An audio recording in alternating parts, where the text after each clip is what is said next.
Thomas the Tank Engine was feeling bright and cheerful. It was a splendid day. "Good morning," he whistled to some cows, but the cows didn't reply. "Never mind," said Thomas. "They're busy with their breakfast." Next, he saw Bertie. "Hello, Bertie. Care for a race today?" But all Bertie could say was, "Ouch! That's another hole in the road." "I'm sorry, Bertie," smiled Thomas. Thomas was still in good spirits when Bertie arrived at the next station. "Bad luck, Bertie. Now, if you were a steam engine, you would run on a pair of reliable rails." "Huh," replied Bertie. "The railway was supposed to deliver tar to mend the road 2 weeks ago. You can't trust a thing that runs on rails." "I run on rails. You can trust me, Bertie. I'll see if I can find out what's happened." And Thomas puffed away towards the big station.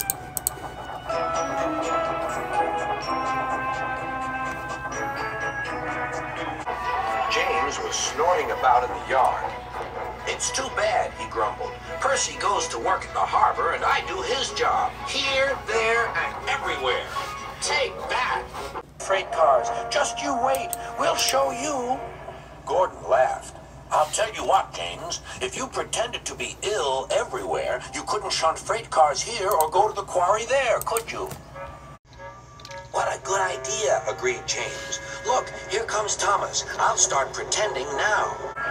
Thomas was sorry to see the engines looking miserable. "Cheer up," he puffed. "It's a beautiful day." "Yes," grumbled Gordon, "but not for James." "What's the matter?" asked Thomas. "He's sick," replied Gordon. "Yes, he is. I mean, I am," stuttered James. "I don't feel well at all." "Don't worry," said Thomas kindly. "I'll help out if you're ill." Gordon and James snickered quietly to each other. Some of James's cars were coupled behind Thomas, and he steamed away to the quarry.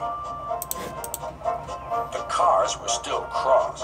"We couldn't pay James back for bumping us, so we'll play tricks on Thomas instead. One engine is as good as another." But Thomas didn't hear them.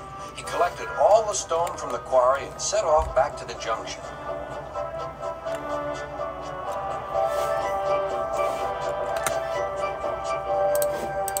Danger lay ahead. "Now for our plan," giggled the cars. "Go faster, go faster." They pushed Thomas over the switches. "Slow down," called Thomas's driver and applied the brakes.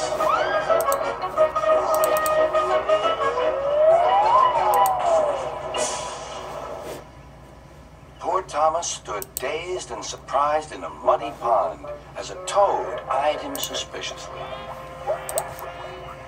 "Bust my buffers," muttered Thomas. "The day started so well, too." Duck pulled away the cars, and Edward helped Thomas back to the junction. Suddenly, Thomas remembered the missing tar. He told Edward all about it.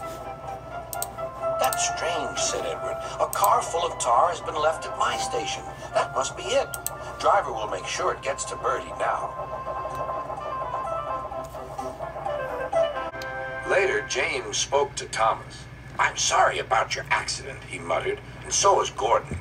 We didn't mean to get you into trouble." "No, indeed," spluttered Gordon.